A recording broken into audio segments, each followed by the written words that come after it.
Hello and welcome to Weekly News Highlights. Let's begin with the keywords that made headlines this week. Heated exchanges continued at South Korea's National Assembly this week as government questioning sessions were held on the Middle East impact on the economy, politics, and more. Riding a semiconductor boom, Samsung Electronics has posted the highest quarterly earnings in Korean corporate history, with first quarter operating profit reaching $33 billion, surpassing its entire earnings from last year and delivering a record-breaking surprise.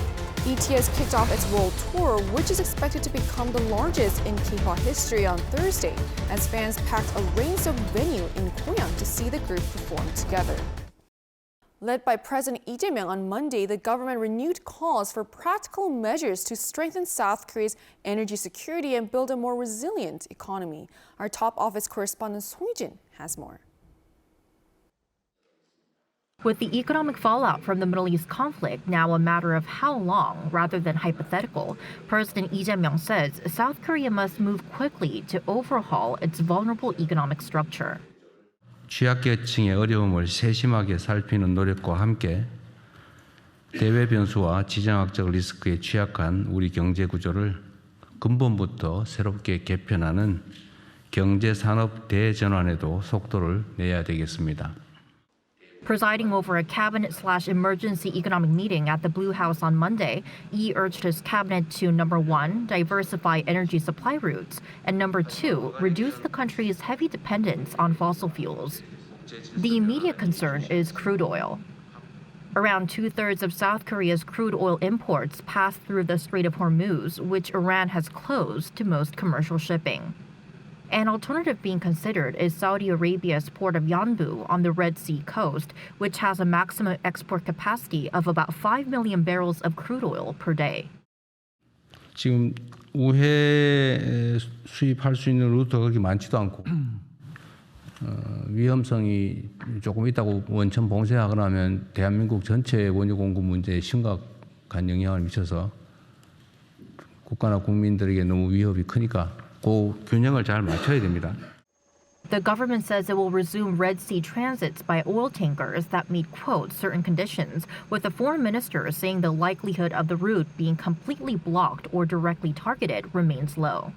This comes after South Korea issued an advisory last month urging its vessels to avoid the route due to security concerns. On energy transition, Lee called for measures to expand renewable energy use, such as the swift introduction of more flexible solar pricing. The idea is to set lower daytime rates when supply is abundant. 지금 유럽이나 이런 데는 이미 하고 있는 거 아니에요? 에너지 섬나라니까 더 빨리, 더 세게 해야 되는 거 아니에요?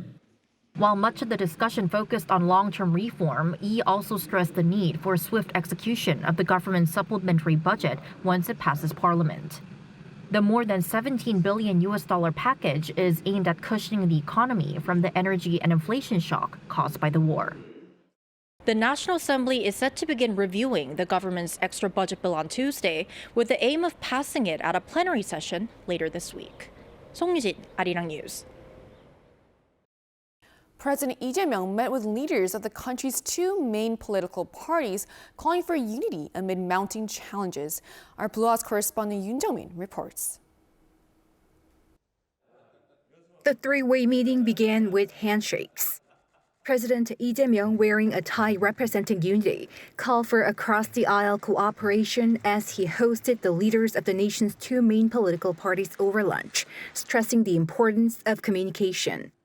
우리 공동체가 위기에 처해 있을 때는 내부적 단합이 정말로 중요합니다.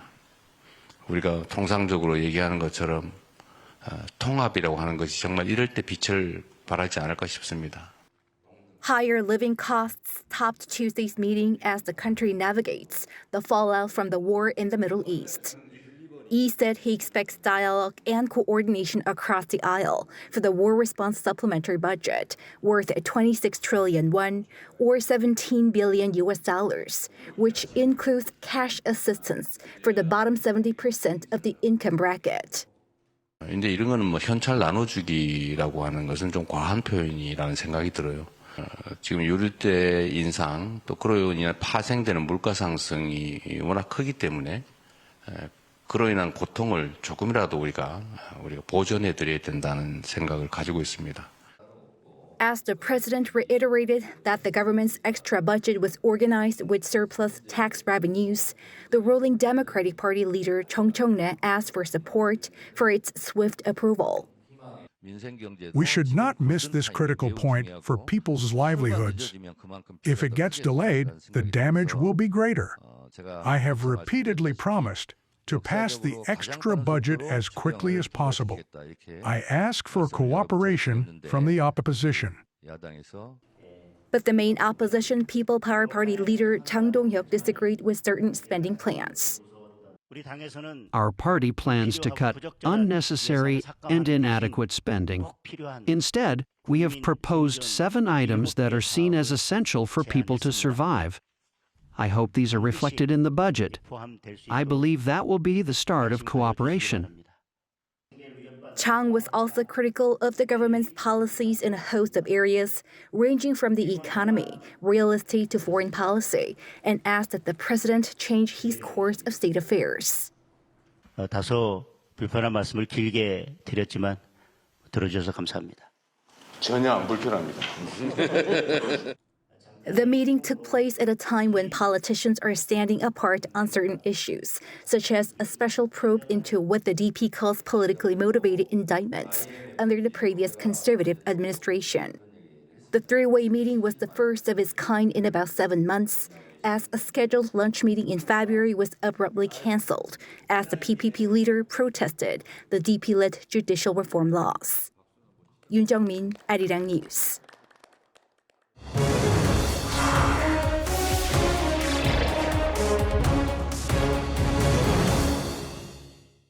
South Korea's National Assembly held its first 2 days of government questioning sessions recently centered on the Middle East conflict's impact on the economy.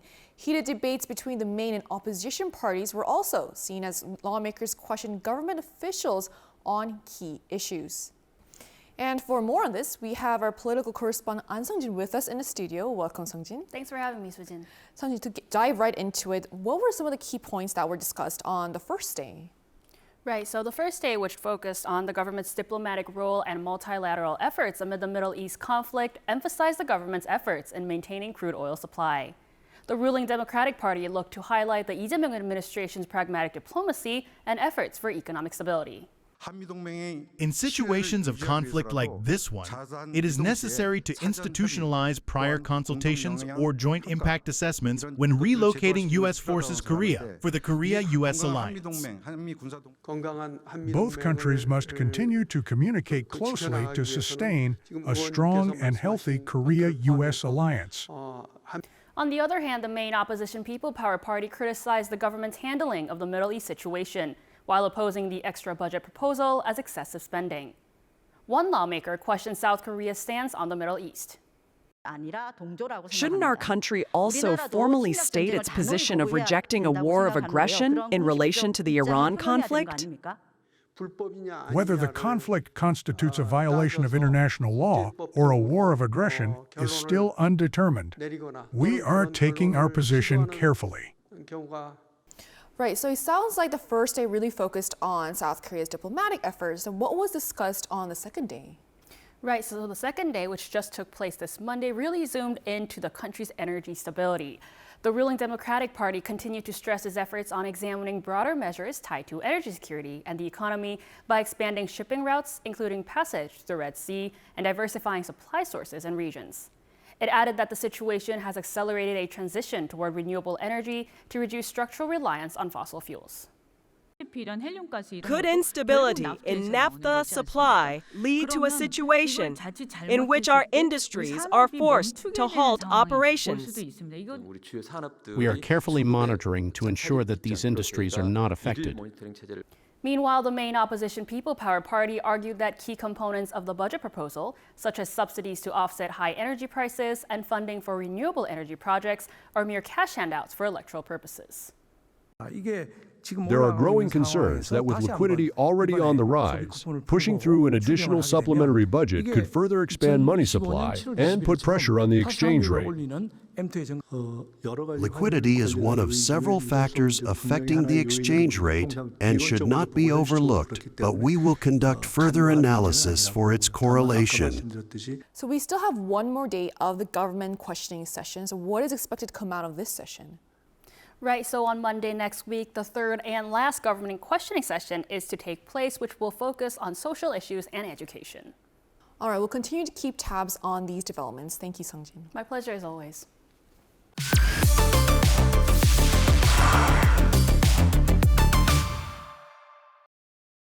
Samsung Electronics' preliminary report for the first quarter has been disclosed, and the company shattered records with the help of the boom in the AI industry and its demand for memory chips. Our business correspondent Kim Do-yeon has the figures. Samsung Electronics' first quarter profit beat its total for all of last year. The company announced first quarter profits of 57.2 trillion Korean won, or approximately $37.9 billion US. This sets a new record for the highest quarterly operating profit in the company's history. According to the company's preliminary earnings report released Tuesday, the operating profit is a 755% surge compared to the same period in 2025. Sales reached 133 trillion won, or roughly $88.1 billion. That represents a 68% increase on year. This follows a record-breaking fourth quarter of 2025, which saw 20.1 trillion won in profit. With just the first quarter results of 2026, Samsung is already nearing its highest ever annual operating profit of 58.89 trillion won recorded during the semiconductor supercycle in 2018. While market analysts had widely expected a strong performance, the record-breaking figures even outpaced initial forecasts. This historic performance is underpinned by a semiconductor superboom. The primary driver is the explosive global demand for AI computing, which caused DRAM and NAND prices to surge by approximately 90% compared to the previous quarter. Securities analysts estimate that the semiconductor division's operating profit alone exceeded 50 trillion won, essentially driving the entire company's earnings. Specifically, they estimate that DRAM alone recorded over 41 trillion won in operating profit. Furthermore, the company's expanding capacity and market share in high bandwidth memory, or HBM, is expected to inject further positivity into the business moving forward. A favorable exchange rate also provided a significant financial tailwind during the first quarter. Samsung's mobile and smartphone divisions also contributed to the bottom line, bolstered by the recent launch of Samsung's flagship AI-integrated handsets series earlier this year. The finalized and fully audited financial results, including specific division performances, will be disclosed later this month following board approval. Kim Do-yeon, Arirang News. North Korea may be laying the groundwork for unprecedented fourth-generation succession, with new signs pointing to Kim Jong-un's daughter taking center stage, according to South Korea's National Intelligence Service. Our defense correspondent Kim Bo-gyo reports. North Korea seems to be accelerating efforts to make regime leader Kim Jong-un's daughter, Kim Ju-ae, his successor, according to the National Intelligence Service on Monday. During a closed briefing to the National Assembly Intelligence Committee, the NIS said Ju-ae has recently made appearances in defense-related areas, such as driving a new battle tank with her father. This is seen as paying homage to Kim Jong-un during his own successor period and is aimed at easing doubts about a female successor while strengthening the succession narrative. What stood out was the shift of the phrase used, from preparing as a successor to actively consolidating her status as one. The agency also was quoted as saying that the regime appears to be coming up with a new ICBM that can carry multiple warheads. An engine test to improve a solid-fuel ICBM was conducted in late March, with increased thrust and a lighter carbon fiber airframe. It may be capable of carrying multiple warheads, and the agency is closely monitoring it. The agency also pointed out how the regime is diluting the legacy of previous leaders while maximizing Kim Jong-un's stature by structural reforms. References to the Kim Il-sung, Kim Jong-il ideology have been reduced, while Kim Jong-un was referred to as the head of state for the first time, reflecting moves to normalize the state through institutional reforms. An expert says this is to show the regime as one of the major powers in global society.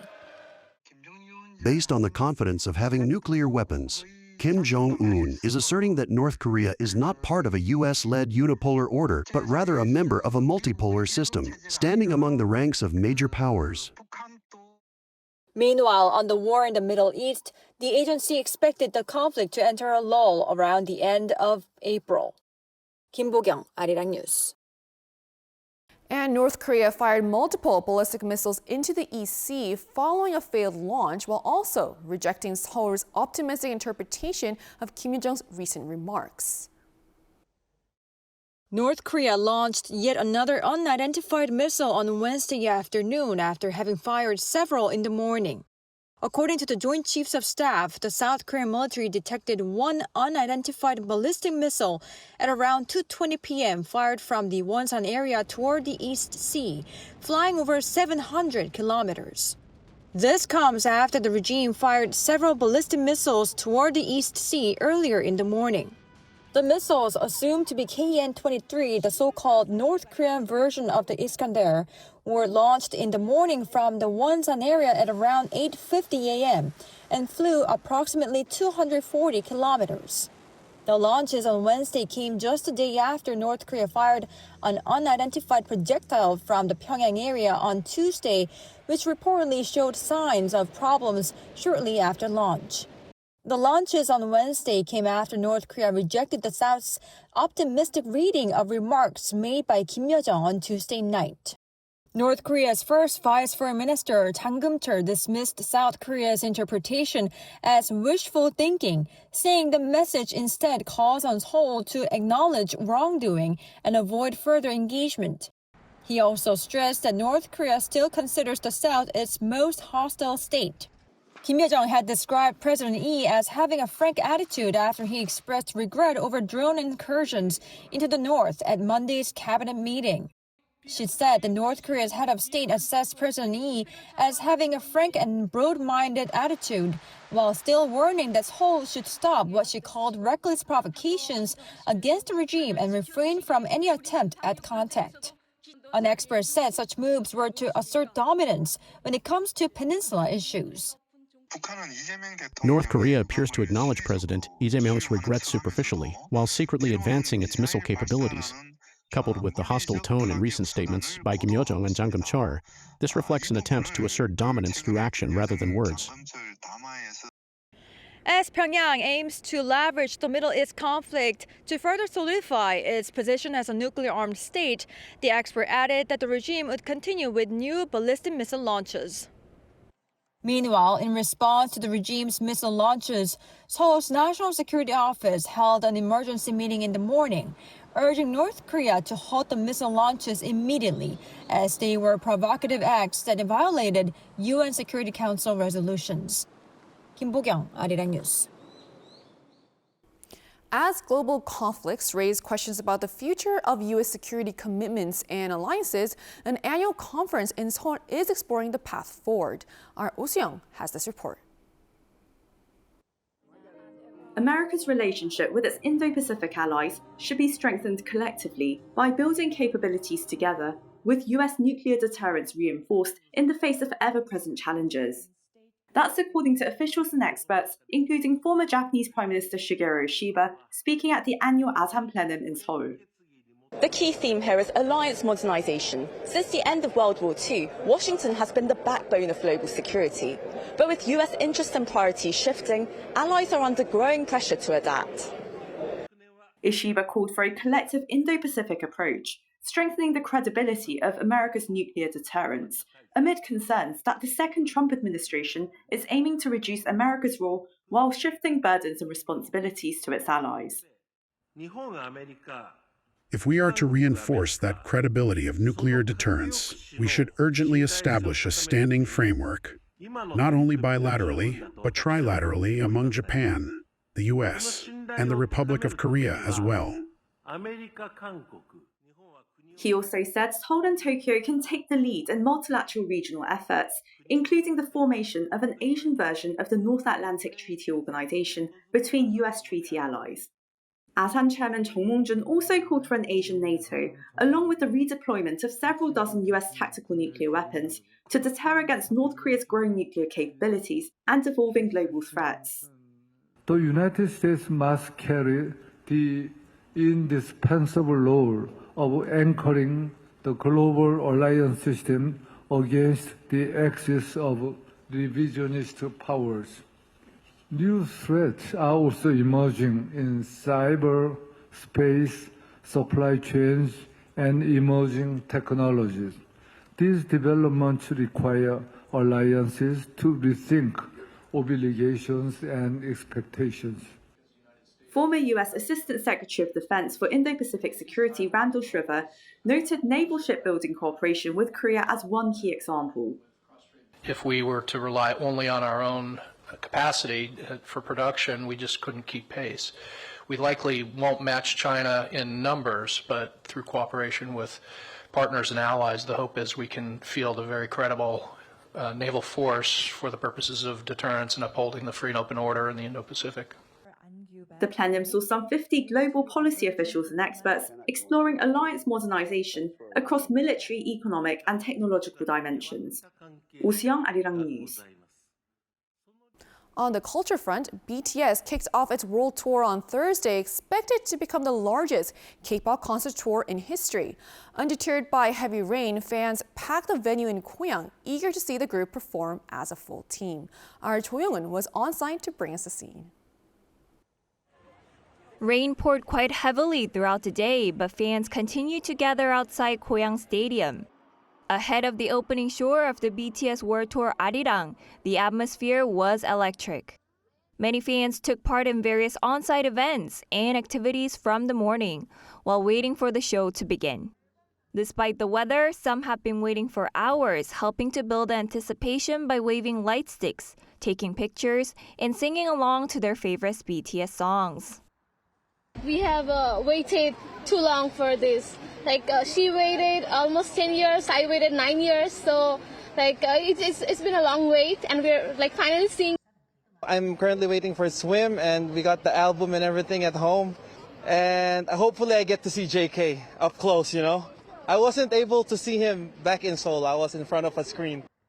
The fans haven't just been waiting for hours, but for 4 years as the group returns as a full lineup following their comeback event at Gwanghwamun Square.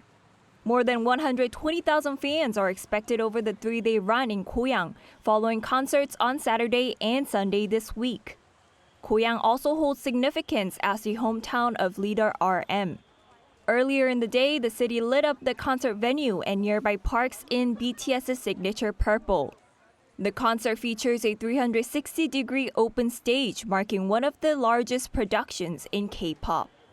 The tour will continue through 2027, spanning 85 shows across 34 cities worldwide, while 46 concerts across Goyang, Tokyo, and major cities in North America and Europe have already sold out.